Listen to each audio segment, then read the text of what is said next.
Hello friends, आज हम discuss करेंगे एमपी पुलिस का प्रीवियस प्रैक्टिस सेट। और आज प्रैक्टिस सेट नंबर 4 है। अगर आप फर्स्ट सेकंड थर्ड नहीं देखे हैं तो वीडियो की डिस्क्रिप्शन में चेक कर लीजिए। तो शुरू करते हैं आज के फर्स्ट क्वेश्चन से। तो ये आपके एमपी पुलिस के एग्जाम के लिए मोस्ट इंपॉर्टेंट होगा और इससे संबंधित जितने भी फैक्ट बन सकते हैं जो कि आपके एग्जाम के लिए मोस्ट इंपॉर्टेंट है, तो हम इस वीडियो में पूरा डिस्कस करेंगे। तो देखते हैं फर्स्ट क्वेश्चन से। तो भोपाल का पहला सिंचाई टैंक पलकमती किस जगह में स्थित है? तो आपको बताना है कि भोपाल का पहला सिंचाई टैंक पलकमती किस जगह में स्थित है। तो इसका सही आंसर हो जाएगा, देख लीजिए, सहपुरा, रायसेन, उमरिया, भोपाल। तो इसका सही आंसर हो जाएगा कहां स्थित है? रायसेन में स्थित है। इसके बाद बात कर लें कि इंपॉर्टेंट क्वेश्चन यहां से क्या बन सकता है। तो इंपॉर्टेंट क्वेश्चन आपसे पूछा जाता है कि उमरिया में क्या स्थित है। तो उमरिया में क्या स्थित है? Bandhavgarh national park. तो बांधवगढ़ नेशनल पार्क से आपसे क्वेश्चन पूछा जाता है, तो ये कहां स्थित है? उमरिया में स्थित है। इसके बाद भोपाल से क्वेश्चन पूछा जाता है आपसे कि भोपाल झीलों की नगरी के नाम से किसे जाना जाता है। तो झीलों की नगरी के नाम से किसे जाना जाता है? भोपाल को जाना जाता है। इसके बाद पूछा जाता है भोपाल से जल एवं भूमि प्रबंधन संस्थान कहां स्थित है। तो जल एवं भूमि प्रबंधन संस्थान कहां स्थित है? यह भी कहां स्थित है? भोपाल, मध्य प्रदेश की राजधानी भोपाल में। इसके बाद यहां से नेक्स्ट क्वेश्चन बनता है आपसे कि आपदा प्रबंधन संस्थान, जो कि देश का पहला आपदा प्रबंधन संस्थान कहां बनाया गया है, तो कहां स्थित है? तो भारत देश का पहला आपदा प्रबंधन संस्थान कहां स्थित है? भोपाल में, जो कि आपके एग्जाम के लिए मोस्ट इंपोर्टेंट होगा। इसके बाद देखते हैं नेक्स्ट क्वेश्चन। तो नेक्स्ट क्वेश्चन हो जाएगा किस शहर को फीफा अंडर 17 वर्ल्ड कप के लिए मेजबानी करने के लिए चुना गया है। तो देख लीजिए, ऑप्शन हो जाएगा कोलकाता, गोवा, गुवाहाटी, कोच्चि। तो इसका सही आंसर हो जाएगा कोलकाता। तो कोलकाता को चुना गया है, लेकिन ये प्रीवियस ईयर का था। अगर बात करें करंट से फीफा से क्या क्या क्वेश्चन बन सकता है, तो करंट से फीफा से आपसे क्वेश्चन बन सकता है कि फीफा का हेडक्वार्टर कहां है, फीफा के प्रमुख कौन है। तो फीफा के प्रमुख कौन है? Gianni Infantino. तो जियानी इन्फेंटिनो। तो फीफा के हेड कौन है? Gianni Infantino. और फीफा का 2018 में कौन सा एडिशन हुआ था? तो 2018 में हुआ था 21वां एडिशन, जिसमें कहां पे आयोजित हुआ था? तो रूस में आयोजित हुआ था। आपसे ये क्वेश्चन पूछा जाएगा। और इसमें जीता कौन था? फ्रांस जीता था क्रोएशिया को हराकर। तो फ्रांस जीता था क्रोएशिया को हराकर। और पूछा जाएगा आपसे नेक्स्ट क्वेश्चन कि 2022 में फीफा वर्ल्ड कप कहां आयोजित किया जाएगा। तो 2022 में कहां आयोजित किया जाएगा? कतर में। तो कतर की कैपिटल क्या हो जाती है? दोहा में।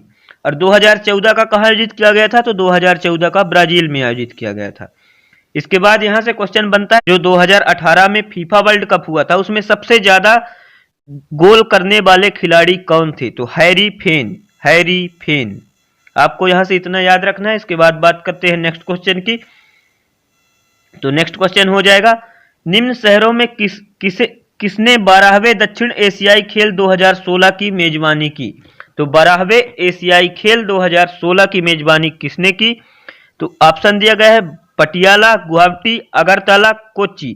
तो इसका सही आंसर हो जाएगा गुवाहाटी। तो गुवाहाटी आयोजित किया था, जो कि असम, जो कि कहां स्थित है? तो असम में स्थित है। और जो बात करें 13वां एशियाई खेल की मेजबानी, मतलब दक्षिण एशियाई खेल की मेजबानी कौन करेगा? तो 13वां, जो कि 2019 में हुआ है, उसकी मेजबानी कौन किया है? नेपाल। तो नेपाल की कैपिटल क्या हो जाएगी? काठमांडू। उद्घाटन कौन किया था? तो उद्घाटन कौन किया था? राष्ट्रपति विद्या देवी भंडारी। तो नेपाल की राष्ट्रपति जो थी विद्या देवी भंडारी, वो 13वां एडिशन इसका जो हुआ था एशियाई खेलों का इनॉग्रेशन किया था। इसके बाद पूछा जाता है कि इसमें कौन कौन देश शामिल होते हैं। तो इसमें सार्क कंट्रीज शामिल होती हैं। सार्क कंट्रीज शामिल होती है। सार्क एक संगठन है जो कि कितने देश शामिल है सार्क में? तो सार्क में 7 देश शामिल हो जाते हैं। इसके बाद बात करते हैं नेक्स्ट क्वेश्चन की। तो नेक्स्ट क्वेश्चन पूछा जाता है भारत का सबसे पुराना म्यूजियम संग्रहालय कौन सा है। तो भारत का सबसे पुराना म्यूजियम कौन सा है? तो ऑप्शन देख लीजिए, विक्टोरिया मेमोरियल, राष्ट्रीय संग्रहालय, भारतीय संग्रहालय, राष्ट्रीय रेल संग्रहालय। तो इसका सही आंसर हो जाता है भारतीय संग्रहालय। तो क्वेश्चन पूछा जाता है कि भारतीय संग्रहालय कहाँ स्थित है, तो भारतीय संग्रहालय कोलकाता में स्थित है। इसके बाद पूछा जाता है कि विक्टोरिया मेमोरियल कहाँ स्थित है, तो देख लीजिए विक्टोरिया मेमोरियल कहाँ स्थित है, तो विक्टोरिया मेमोरियल भी स्थित है कहाँ, कोलकाता में। इसके बाद पूछा जाएगा अगर नेक्स्ट क्वेश्चन, तो नेक्स्ट क्वेश्चन देख लेते हैं राष्ट्रीय संग्रहालय से। तो राष्ट्रीय संग्रहालय कहाँ स्थित है, तो राष्ट्रीय नेशनल म्यूजियम कहाँ स्थित है, दिल्ली में, नई दिल्ली में। इसके बाद पूछा जाएगा राष्ट्रीय रेल संग्रहालय कहाँ स्थित है, तो राष्ट्रीय रेल संग्रहालय कहाँ स्थित हो जाएगा, ये भी हो जाएगा दिल्ली में। इसके बाद देख लेते हैं नेक्स्ट क्वेश्चन। तो नेक्स्ट क्वेश्चन देखते हैं, त्रिपुरा की कैपिटल कौन सी है, तो त्रिपुरा की राजधानी आपको बताना है, इम्फाल, डिब्रूगढ़, अगरतला, कोहिमा। तो इसका सही आंसर हो जाएगा त्रिपुरा की कैपिटल क्या हो जाएगी, अगरतला। तो त्रिपुरा की कैपिटल क्या हो जाएगी, अगरतला। इसके बाद देख लेते हैं और क्या क्या पूछा जाता है यहां से। तो ये पूछा जाएगा कि इम्फाल किसकी कैपिटल हो जाएगी, तो इम्फाल किसकी कैपिटल हो जाएगी, मणिपुर की। तो मणिपुर की कैपिटल क्या हो जाएगी, इम्फाल। इसके बाद पूछा जाता है कि कोहिमा किसकी कैपिटल हो जाएगी, तो कोहिमा किसकी कैपिटल हो जाएगी, नागालैंड की कैपिटल। तो नागालैंड की कैपिटल हो जाएगी कोहिमा। और डिब्रूगढ़ कहाँ स्थित है, तो डिब्रूगढ़ कहाँ स्थित है, असम में स्थित है। तो असम की कैपिटल हो जाती है दिसपुर। तो असम की कैपिटल से पूछा जाए तो दिसपुर हो जाएगी, दिसपुर। ये डिब्रूगढ़ असम का एक शहर है। इसके बाद बात करते हैं नेक्स्ट क्वेश्चन की। तो नेक्स्ट क्वेश्चन पूछा गया था, निम्नलिखित वन्यजीव अभ्यारण्यों में से कौन सा होशंगाबाद में स्थित है। तो आपको सिंपल सा बताना है इसमें कि कौन सा वन्यजीव अभ्यारण्य होशंगाबाद में स्थित है। तो ऑप्शन दिया गया है, बोरी वन्यजीव अभ्यारण्य, डिंडोरी राष्ट्रीय उद्यान, बांधवगढ़ राष्ट्रीय अभ्यारण्य, चंबल राष्ट्रीय उद्यान। तो ये कौन सा स्थित है, तो बोरी वन्यजीव अभ्यारण्य। जो बोरी वन्यजीव अभ्यारण्य कहाँ स्थित है, तो होशंगाबाद में स्थित है। इसके बाद पूछा जाता है कि डिंडोरी राष्ट्रीय उद्यान कहाँ स्थित है। तो डिंडोरी राष्ट्रीय उद्यान को किस नाम से जाना जाता है, फॉसिल राष्ट्रीय उद्यान। तो फॉसिल राष्ट्रीय उद्यान, या तो बात करें जीवाश्म राष्ट्रीय उद्यान की। तो आपसे पूछा जा सकता है कि जीवाश्म राष्ट्रीय उद्यान कहाँ स्थित है। तो जीवाश्म राष्ट्रीय उद्यान कहाँ स्थित है, डिंडोरी में। इसके बाद अगर पूछा जाए कि बांधवगढ़ राष्ट्रीय उद्यान कहाँ स्थित है, तो बांधवगढ़ राष्ट्रीय उद्यान स्थित है उमरिया डिस्ट्रिक्ट में, उमरिया डिस्ट्रिक्ट में। इसके बाद पूछा जाएगा अगर चंबल राष्ट्रीय उद्यान कहाँ स्थित है, तो चंबल राष्ट्रीय उद्यान है श्योपुर में। तो श्योपुर में स्थित हो जाएगा। और राष्ट्रीय उद्यान से एक इंपॉर्टेंट क्वेश्चन बनता है कि वन विहार राष्ट्रीय उद्यान कहाँ स्थित है। तो वन विहार राष्ट्रीय उद्यान कहाँ हो जाएगा, भोपाल में। कान्हा किसली राष्ट्रीय उद्यान कहाँ स्थित है, तो आपको बताना है कान्हा किसली राष्ट्रीय उद्यान कहाँ स्थित है। तो कान्हा किसली राष्ट्रीय उद्यान मंडला में है, जो कि 12 सिंघा के लिए प्रसिद्ध है। तो आपसे राष्ट्रीय उद्यान से इतना क्वेश्चन बन सकता है, आप नोट कर लीजिएगा। देखते हैं अगले क्वेश्चन की ओर। तो अगला क्वेश्चन है, 16 जून 2017 को सीमा पर भारत चीन का गतिरोध स्टैंड अप शुरू हुआ। तो कौन सी सीमा पर हुआ, तो देख लीजिए, डोकलाम सीमा, अटारी सीमा, बाघा सीमा। तो इसका सही आंसर हो जाएगा, जो भारत चीन के बीच कौन सी सीमा स्थित है, डोकलाम सीमा। तो डोकलाम सीमा पर ही होगा। इसके बाद बात करते हैं अटारी सीमा किसके बीच है, तो भारत और पाकिस्तान के बीच। अब वाघा और अटारी बॉर्डर किस और पाकिस्तान के बीच। इसके बाद बात करते हैं नेक्स्ट क्वेश्चन की। तो नेक्स्ट क्वेश्चन पूछा गया था, मध्य प्रदेश में पंचायती राज अधिनियम कब पारित हुआ। तो मध्य प्रदेश में पंचायती राज अधिनियम कब पारित हुआ। तो देख लीजिए ऑप्शन 1993, 92, 95, 90। तो इसका सही आंसर हो जाएगा 1993 में। तो मध्य प्रदेश में पंचायती राज अधिनियम कब पारित हुआ, तो 1993 में। इसके बाद पंचायती राज से इंपॉर्टेंट क्वेश्चन बनता है, तो कि पंचायती राज दिवस कब मनाया जाता है।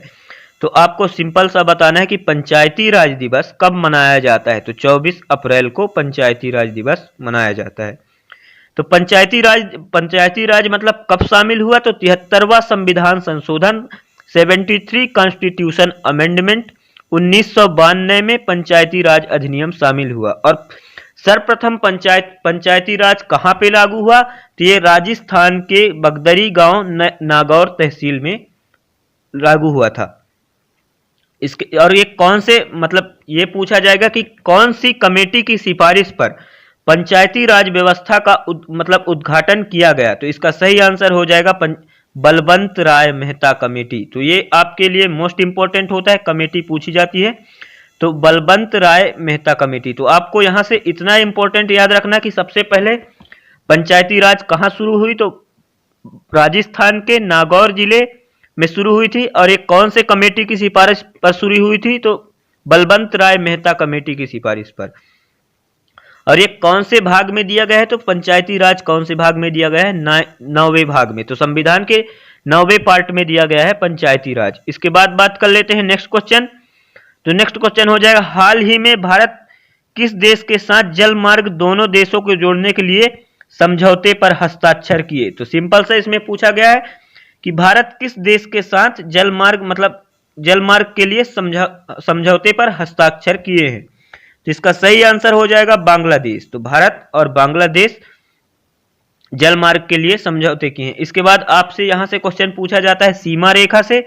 तो सीमा रेखा देख लेते हैं, भारत और पाकिस्तान की सीमा को के बीच में कौन डिवाइड करता है, तो भारत और पाकिस्तान की सीमा कौन डिवाइड करती है, रेड क्लिफ लाइन। तो रेड क्लिफ लाइन।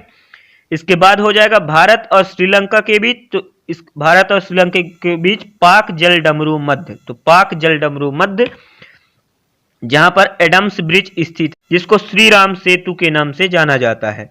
और बात करें भारत और अफगानिस्तान की सीमा के बीच कौन सी बॉर्डर मतलब कौन सा बॉर्डर शेयर करते हैं, तो भारत और अफगानिस्तान कौन सी बॉर्डर शेयर करते हैं, डूरंड रेखा। तो डूरंड रेखा आपको याद रखना है, डूरंड। इसके बाद बात कर लेते हैं नेक्स्ट क्वेश्चन की। तो नेक्स्ट क्वेश्चन पूछा जाएगा, भारत का राष्ट्रीय पशु है, तो भारत का राष्ट्रीय पशु कौन सा है, तो बाघ। तो इसका सही आंसर हो जाएगा भारत का राष्ट्रीय पशु कौन है, बाघ। तो इंपॉर्टेंट देख लेते हैं जो राष्ट्रीय चिन्ह से क्वेश्चन बनते हैं। तो भारत का अगर राष्ट्रीय पक्षी की बात करें तो राष्ट्रीय पक्षी हो जाएगा मोर।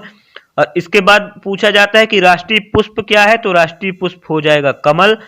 और मध्य प्रदेश का राष्ट्रीय पक्षी पूछा जाता है तो मध्य प्रदेश का राष्ट्रीय पक्षी हो जाता है दूधराज शाह बुलबुल। और पशु बात करें मध्य प्रदेश का राष्ट्रीय पशु कौन है, तो मध्य प्रदेश का राष्ट्रीय पशु हो जाएगा बारहसिंघा। और भारत का राष्ट्रीय ध्वज कौन सा है, तो भारत का राष्ट्रीय ध्वज है तिरंगा झंडा। इसके बाद बात करते हैं नेक्स्ट क्वेश्चन की। तो नेक्स्ट क्वेश्चन है, जम्मू और कश्मीर का संविधान को लागू किया गया था। तो जम्मू और कश्मीर के संविधान को कब लागू किया गया था, तो 15 अगस्त 1957 को। 15 अगस्त 1957 को जम्मू और कश्मीर का संविधान लागू हुआ था, जो कि अब जम्मू और कश्मीर का संविधान अब कोई मतलब नहीं रह गया, क्योंकि अब जम्मू और कश्मीर क्या बन गया है, यूनियन टेरिटरी बन गई है, केंद्र शासित प्रदेश बन गई है। इसके बाद बात करते हैं नेक्स्ट क्वेश्चन की। तो नेक्स्ट क्वेश्चन पूछा जाता है आपसे, जल अभिषेक अभियान किस राज्य ने प्रारंभ किया। तो जल अभिषेक अभियान अगर एमपी के पेपर में पूछा गया है तो ज्यादातर चांस रहते हैं कि वो मध्य प्रदेश का ही होगा। तो ये इसका सही आंसर हो जाएगा, मध्य प्रदेश ने शुरू किया था। तो जल अभिषेक अभियान कौन शुरू किया था, तो मध्य प्रदेश। इसके बाद देख लेते हैं झारखंड। तो झारखंड की कैपिटल क्या हो जाती है, रांची, जो कि आपके एग्जाम में कैपिटल से मोस्ट इंपोर्टेंट क्वेश्चन पूछा जाता है। तो झारखंड की कैपिटल क्या हो जाएगी, रांची। राजस्थान की कैपिटल की बात करें तो राजस्थान की कैपिटल हो जाती है जयपुर, जिसको पिंक सिटी के नाम से जाना जाता है। और छत्तीसगढ़ की कैपिटल क्या हो जाती है, तो छत्तीसगढ़ की कैपिटल हो जाएगी रायपुर। इसके बाद बात करते हैं नेक्स्ट क्वेश्चन की। तो नेक्स्ट क्वेश्चन है, 1815 निम्नलिखित में से किसने आत्मीय सभा की स्थापना की थी। तो आत्मीय सभा की स्थापना किसने की थी, आपको ऑप्शन देख के बताना है। राजा राम मोहन राय, केशव चंद्र सेन, विजय कृष्ण गोस्वामी, देवेंद्र नाथ टैगोर। तो इसका सही आंसर हो जाएगा राजा राम मोहन राय। तो राजा राम मोहन राय ने इसकी स्थापना की थी। इसके बाद इंपॉर्टेंट समाज से आपके लिए क्वेश्चन बनता है, तो प्रार्थना सभा की स्थापना किसने की थी। तो प्रार्थना सभा की स्थापना आपसे पूछा जाता है। तो प्रार्थना सभा की स्थापना की थी आत्मारंग पांडुरंग और महादेव गोविंद रानडे। तो महादेव गोविंद रानडे और आत्माराम पांडुरंग ने मिलकर किसकी स्थापना की थी, प्रार्थना समाज की। इसके बाद क्वेश्चन पूछा जाता है कि आर्य समाज की स्थापना किसने की थी। तो आर्य समाज की स्थापना किसने की थी, दयानंद सरस्वती ने, स्वामी दयानंद सरस्वती। और रामकृष्ण मिशन की बात करें तो रामकृष्ण मिशन किसने शुरू की थी, तो विवेकानंद ने शुरू की थी। इसके बाद यहां से एक इंपॉर्टेंट क्वेश्चन और बनता है कि ब्रह्म समाज के संस्थापक कौन थे। तो ब्रह्म समाज के संस्थापक भी हो जाएंगे राजा राम मोहन राय। इसके बाद देख लेते हैं नेक्स्ट क्वेश्चन। तो नेक्स्ट क्वेश्चन पूछा जाता है प्रधानमंत्री वाया वंदना योजना के लाभार्थी कौन है? तो प्रधानमंत्री वाया वंदना योजना के लाभार्थी कौन है? तो इसका देख लीजिए ऑप्शन, जो कि करंट अफेयर्स का क्वेश्चन है। तो इसका सही आंसर हो जाएगा वरिष्ठ नागरिक। कौन हो जाएंगे? वरिष्ठ नागरिक। इसके बाद देख लेते हैं नेक्स्ट क्वेश्चन।